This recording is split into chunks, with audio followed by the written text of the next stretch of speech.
My sister is trapped, and you're the only one who can help.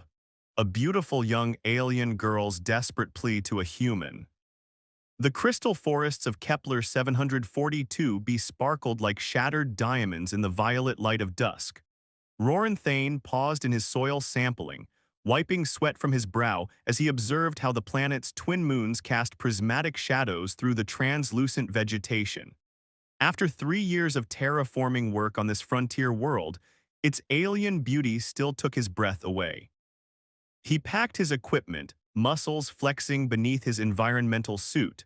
The day's readings showed promise. The modified bacteria were slowly converting the crystalline growths into organic matter suitable for Earth crops. As he stood to leave, a sound caught his attention, something between a song and a cry, carried on the warm breeze. "Please, is anyone there?" The voice was melodic but filled with desperation. "Help." Roran sprinted toward the sound, his heavy boots finding purchase on the treacherous ground. As he rounded a corner formed by towering crystal formations, he saw her, an Etherian woman with opalescent skin that seemed to shimmer with internal light. Her large, expressive eyes were wide with panic. "Thank the ancient stars," she gasped in accented standard English. "Please, you must help my sister, she's trapped." "I'm Roran Thane," he said calmly, trying to put her at ease despite her obvious distress. "Show me where." "Lyra Nelli," she responded quickly, already turning to lead the way. "My sister Senna, we were gathering evening blooms when the ground shifted. She's caught in a crystal thicket and our skin." She gestured to her luminescent form. "It's too delicate for such rough rescue work." Roran followed Lyra's swift, graceful movements through the forest. The Etherians were known for their ethereal beauty and sophisticated culture, but their physically delicate nature had limited their interaction with the harsher aspects of their world. That's where the human colonists had found their niche, helping to bridge the gap between civilization and wilderness. They found Senna trapped in a maze of crystal branches, some as sharp as razors. The younger Etherian was remarkably calm, though Roran could see the crystalline growths pressing dangerously close to her skin. "The crystal segments are pressure-sensitive," Lyra explained anxiously. "If we try to cut them, they could contract and—" She didn't finish the sentence, but she didn't need to. Roran assessed the situation carefully. "I'm going to try something," he said, moving closer to examine the crystal formation. "But I need you both to trust me." Lyra's bioluminescent patterns flickered with worry, but she nodded. Roran removed his outer protective jacket, revealing the strong arms that years of physical work had sculpted. With deliberate care, he began to work his way through the crystal maze, using his body as a shield between the sharp edges and Senna's delicate form. "Tell me about these evening blooms you were gathering," he said conversationally as he worked, trying to keep Senna's mind off her predicament. "They're used in our coming-of-age ceremony," Senna replied, her voice steadier now. "They only bloom at dusk, and their nectar carries the memories of our ancestors." Roran listened, fascinated despite the tension of the moment. He'd heard of the Etherians' unique connection to their world's crystal formations, but the human colonists were still learning about their rich culture. With a final careful movement, he created enough space for Senna to slip free. The moment she was clear, Lyra rushed forward to embrace her sister, their bioluminescence synchronizing in patterns of relief and joy. "Thank you," Lyra said, turning to Roran with eyes that seemed to hold entire galaxies. "We are in your debt." "No debt," Roran replied, retrieving his jacket. "But I'd be honored to learn more about your people. We humans have been here 3 years, but there's still so much we don't understand." Lyra's expression softened, her initial fear and desperation replaced by something warmer. Perhaps it's time we changed that. Would you join us for evening meal? Our father is an elder in our settlement. He would want to thank you personally."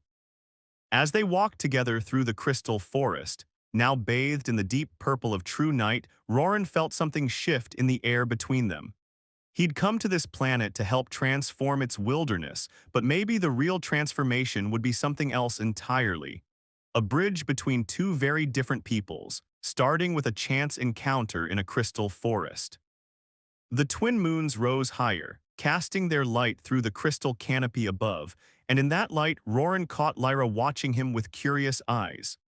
Their gazes met, and for a moment the vast differences between their species seemed to fade away, leaving only the universal language of gratitude, curiosity, and perhaps something more. The journey back to the Etherian settlement proved more challenging than Roran anticipated. The crystal forest grew denser here, its formations creating natural labyrinths that seemed to shift in the deepening twilight. Senna leaned against her sister Lyra, her movements still tentative after the ordeal. The pathways, Roran observed, noting how the crystals seem to pulse with faint internal light. They're responding to your presence, aren't they? Lyra's bioluminescent patterns flickered in what he was beginning to recognize as surprise.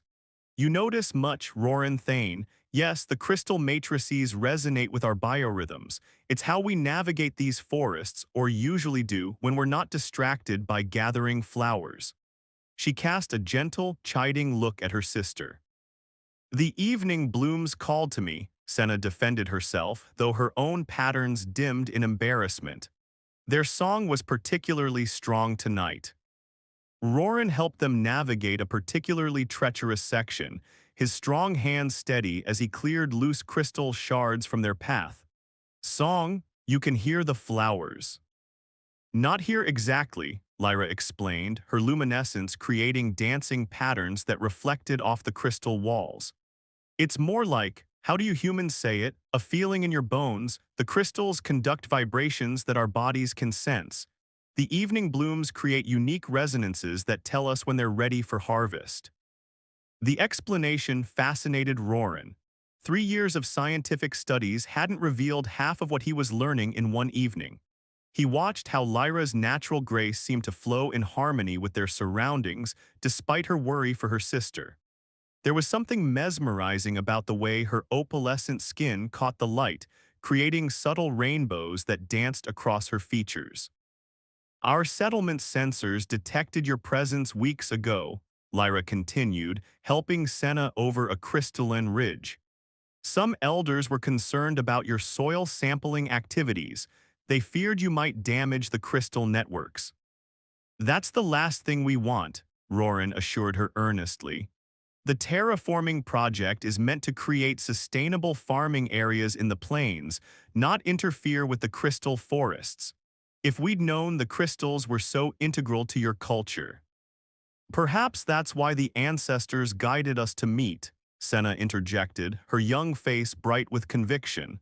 Through misfortune, understanding can grow. Lyra's expression softened at her sister's words. Perhaps, though I wish understanding hadn't required you getting trapped in crystal thorns.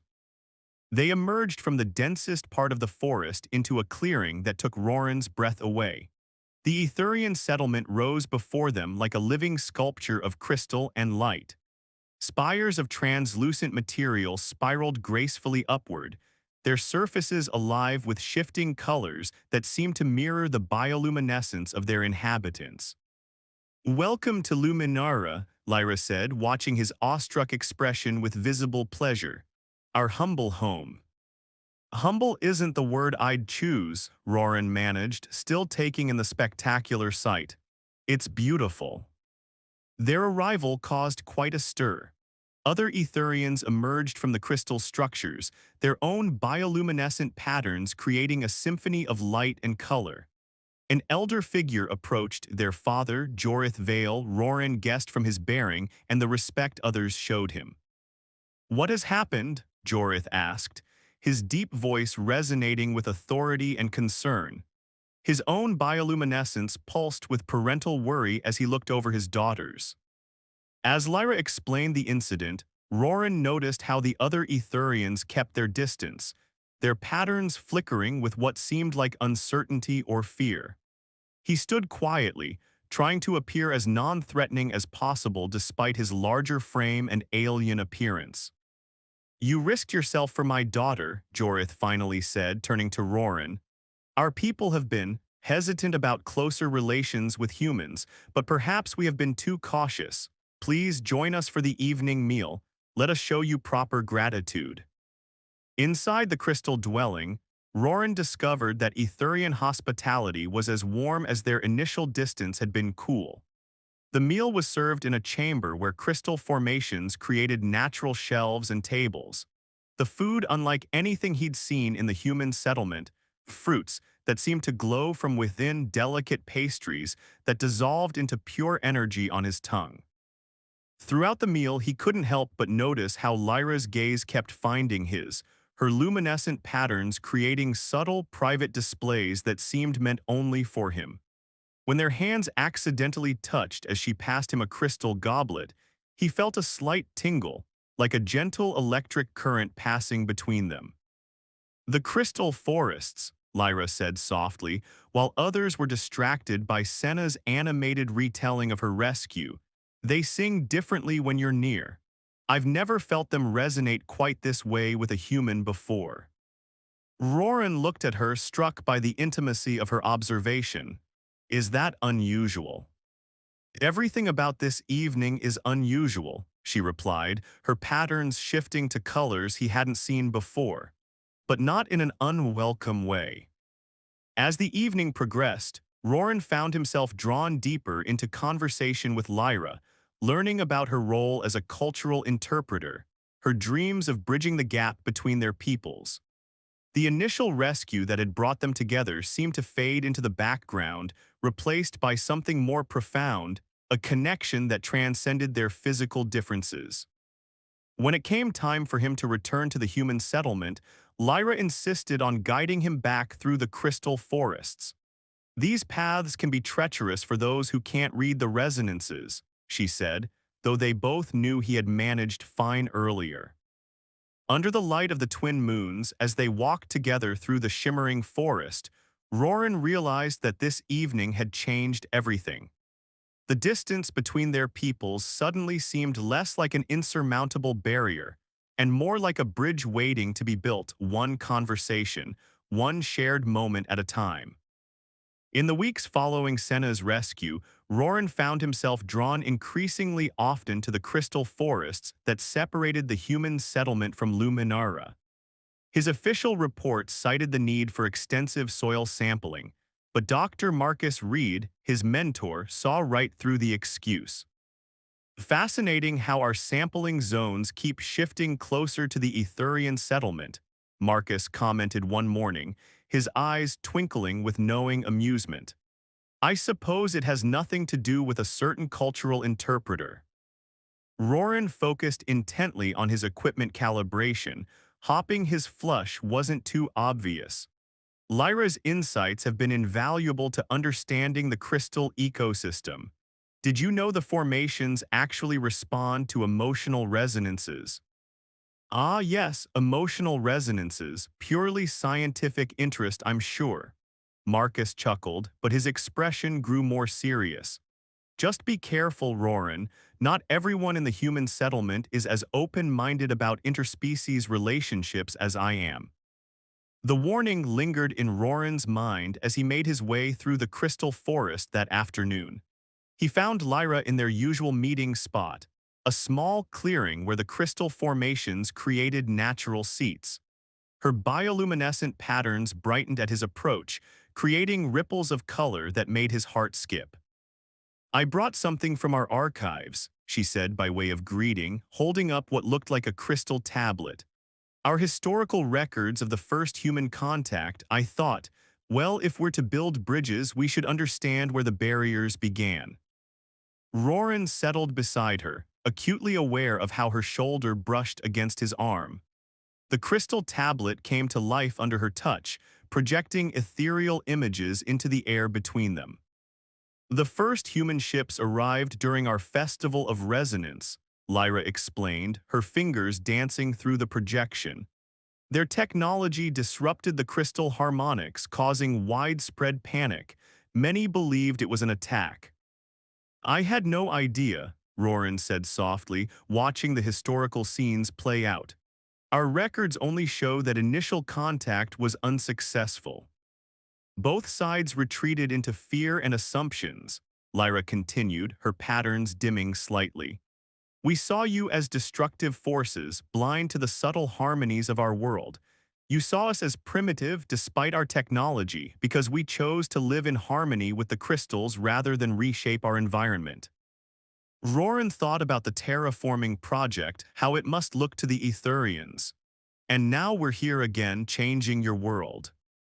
Lyra's hand found his, that familiar gentle tingle passing between them. But this time we're talking to each other, learning, understanding. Her patterns shifted to those private colors he'd come to realize were meant only for him. Some of us are understanding quite a lot. A sound from the crystal forest interrupted the moment. Senna emerged into the clearing, her patterns bright with excitement. Lyra, the evening blooms from the ceremony have opened. Father says we can begin the preparation. Roran started to stand, assuming this was a private family matter, but Lyra held onto his hand. Would you like to help? It's not traditional to include outsiders, but... Traditions can evolve, Senna finished, her young face earnest. Father agreed. He says you've proven yourself worthy of trust. The preparation area was a crystalline chamber deep within Luminara, where the evening blooms floated in bowls of living crystal. Other Etherians looked up in surprise as Lyra led Roran in, their patterns flickering with a mix of curiosity and uncertainty. The nectar must be gathered with absolute focus, Lyra explained, demonstrating the careful way to extract the glowing liquid. Our emotions resonate with the crystals, which in turn affect the nectar's properties. Roran watched in fascination as the Etherians worked, their bioluminescent patterns synchronizing as they processed the flowers. Jorith Vale approached, observing his careful attention. You see it, don't you? The elder asked. The harmony we maintain with our world, this is why some fear your terraforming project. I understand better now, Roran replied honestly. Maybe there's a way to adapt our methods, work with the crystal resonances instead of around them. Jorith's patterns shifted thoughtfully. Perhaps. Lyra speaks highly of your willingness to learn, to understand. She has changed since meeting you, her patterns showing colors I haven't seen since her mother was alive. Roran glanced at Lyra, who was showing Senna a more efficient extraction technique. She's changed me too. Everything I thought I knew about this world, about your people. Love has a way of reshaping our understanding, Jorith said quietly, using the human word rather than the Etherian equivalent. Before Roran could respond, the elder moved away to supervise another group of workers. The evening progressed into a celebration as the nectar preparation was completed. Traditional music filled the air, created by running fingers along crystal formations tuned to specific resonances. Roran watched in awe as the Etherians danced, their movements causing waves of light and color throughout the chamber. Dance with me, Lyra appeared at his side, holding out her hand. I can teach you the patterns. I don't have bioluminescence, he reminded her even as he took her hand. I can't create the light shows. The crystals will respond to your emotions even if they can't see them, she assured him. Feel the resonance, move with it. As Lyra guided him through the traditional steps, Roran began to understand what she meant. The crystal chambers seemed to pulse in time with his movements, picking up on something deeper than physical appearance. When he spun Lyra beneath his arm, the crystals sparkled with shared joy. Later, as they walked together in the quiet of the crystal forest, Lyra stopped suddenly. Look, she whispered, pointing to where new crystal formations were growing. They're clear like your eyes, but they shine with internal light like mine. I've never seen anything like it. Roran looked at the unique formations, then at Lyra. In the glow of her bioluminescence, he finally found the courage to say what had been growing in his heart. Maybe they're like us, something new, something that bridges two worlds. Her patterns shifted to those special colors, brighter than he'd ever seen them. When she reached up to touch his face, the resonance between them was strong enough to make the entire forest shimmer. Maybe, she whispered, that's exactly what they are. The first warning came from the crystals themselves. Lyra felt it during her morning meditation, a discordant resonance that sent ripples of alarm through her bioluminescent patterns. She rushed to find Roran, who was consulting with Dr. Marcus Reed near the border of their territories. Something's wrong, she said without preamble. The crystal matrices are vibrating at frequencies I've never felt before. Roran immediately set aside his work, having learned to trust Lyra's connection to the planet's natural systems. Marcus checked his atmospheric readings, his face growing grave. She's right. The upper atmosphere is showing signs of severe ionic disturbance. This could trigger a crystalline storm. How bad? Roran asked, already calculating distances to shelter. Bad enough to shatter the crystal forests, Lyra whispered, her patterns pulsing with anxiety. Our settlements, both of them, are vulnerable. They barely had time to raise the alarm. The storm descended with frightening speed, turning the sky an ominous purple-black. Lightning crackled between crystal formations, causing them to resonate at dangerous frequencies. The sound was deafening, a screaming symphony of crystal vibrations that threatened to shatter everything in its path. The human bunkers are closest, Roran shouted over the noise. We need to evacuate everyone there. Jorith Vale, who had rushed to the scene with other Etherian elders, shook his head. The resonance disruption would kill us before we made it halfway. Our peoples must shelter separately. No, Lyra's voice cut through the chaos. The new growth in the forest, the hybrid crystals, they respond to both our resonances. They could create a safe pathway. Roran understood immediately. A bridge between our shelters. We can stabilize each other's territories if we work together. What followed was a desperate race against time. Roran and Lyra led the effort, combining Etherian crystal singing with human engineering to create a network of safe passages. The hybrid crystals, born from the unique resonance of their relationship, proved to be the key. They could channel and harmonize the storm's deadly energy. Senna, despite her youth, proved invaluable in coordinating the evacuations. Her experience with crystal harmonics, enhanced by her recent close call, helped her guide others through the dangerous passages. The storm raged above, but in the network of tunnels and shelters, two civilizations came together in a fight for survival. Hours stretched into a day, then two. The storm showed no signs of weakening. In the human bunker, where Roran helped maintain power systems, he caught glimpses of Lyra across the chamber, her bioluminescence dimmed with exhaustion but still working tirelessly to keep the crystal harmonics stable. The resonance is weakening, she called out suddenly, her patterns flaring with alarm. The hybrid crystals can't take much more stress. Roran rushed to her side, instinctively taking her hand. The moment they touched, her patterns brightened and the crying crystals seemed to calm slightly. An idea struck him. It's not just the hybrid crystals that bridge our peoples, he said urgently. It's us, our connection. What if we used that? Understanding dawned in Lyra's eyes. Together, they moved to the center of the chamber where the crystal formations were most dense. As Lyra began to sing the traditional harmonizing songs of her people, Roran added his own voice, not in crystal song, but in the deep, resonant tones he'd learned from her.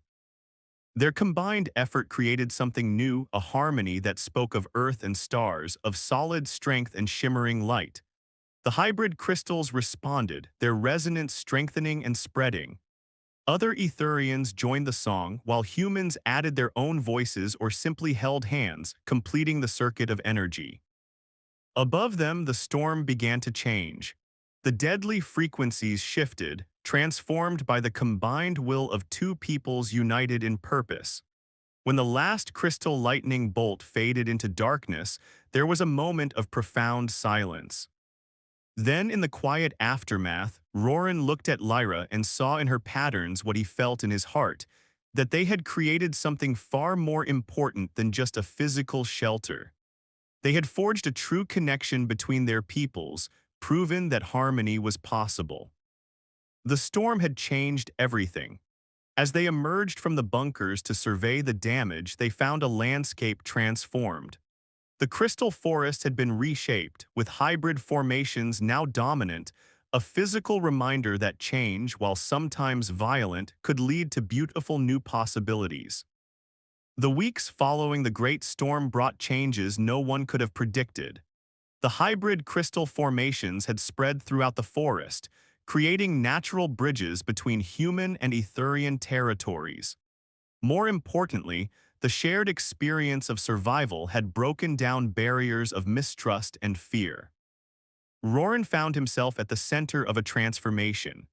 The terraforming project, once focused solely on converting crystal landscapes to farmland, was being reimagined with Etherian input. Lyra's knowledge proved invaluable as they discovered ways to cultivate earth crops within the crystal matrices themselves.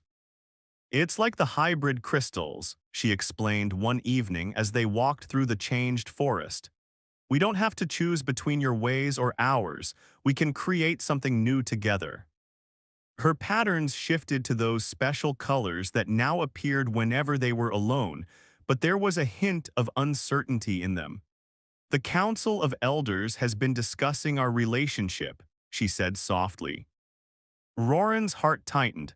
Despite the improved relations between their peoples, he knew there were still those on both sides who viewed human-Etherian relationships with suspicion. What did they say? "They want to create a formal position, an ambassador of harmony." Her patterns brightened. "Someone who understands both worlds, who can help guide our peoples toward true integration." "That's wonderful," Roran said, though he could sense there was more. "They want us both to serve," Lyra continued. "Together, they say our connection. It's proof that genuine understanding is possible." The implications of this took a moment to sink in. "Both of us, but that would mean." "A formal union," she finished.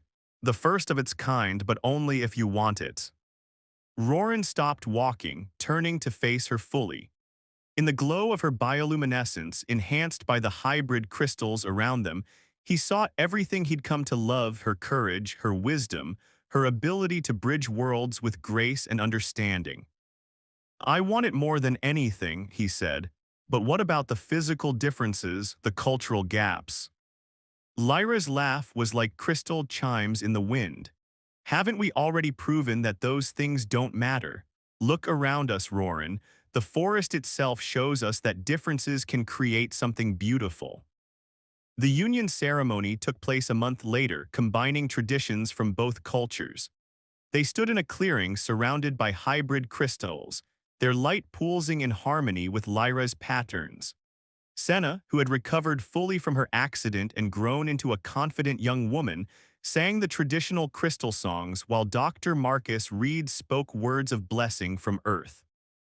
Jorith Vale, who had become one of their strongest supporters, led the ceremony. "In our oldest legends," he said, his voice carrying across the gathered crowd of humans and Etherians, "we speak of a time when the crystals first sang to our people. They taught us that true harmony comes not from sameness, but from the beautiful resonance of different notes coming together." As Roran and Lyra exchanged their vows, his spoken with deep emotion, hers accompanied by patterns of joy that made the crystals sing, the forest itself seemed to celebrate. New formations grew around them, clear as human eyes yet glowing with Etherian light. Later, at the celebration that brought both communities together, Senna approached them with tears of joy in her eyes. "You know," she said, "when I got trapped in those crystal thorns, I was so frightened. I never imagined it would lead to all this." "Sometimes the scariest moments lead us to the most beautiful destinations," Lyra replied, her patterns synchronizing unconsciously with Roran's movements as they held each other. As the evening deepened into night, Roran and Lyra slipped away to their special clearing. The hybrid crystals had formed a natural arch there, under which they often met to share stories of their days. "What are you thinking?" Lyra asked, noticing Roran's contemplative expression. "About the future," he replied, watching how their shadows merged in the crystal light. "About all the other bridges we might build, the new harmonies we might discover." "Together," she said, her patterns creating those colors that needed no translation between their species. "And together," he agreed, pulling her close. Above them, the twin moons of Kepler 742b cast their light through the crystal canopy, creating rainbows that danced across their joined forms. The forest sang with a new harmony, not purely Etherian, not purely human, but something wonderful and unique, just like their love. In that moment, as crystal songs filled the air and two hearts beat as one, both Roran and Lyra knew that they had found something rare and precious. A love that transcended physical differences, that bridged worlds, that created new possibilities. Their story would be told for generations, not just as a tale of romance, but as proof that with courage, understanding, and an open heart, any gap could be bridged, any difference could become a strength. The crystal forests of Kepler 742b continued to grow and change, much like the relationship between its peoples. And at its heart, where hybrid crystals sparkled with combined light, two souls from different worlds showed everyone that love in all its forms was the greatest bridge of all.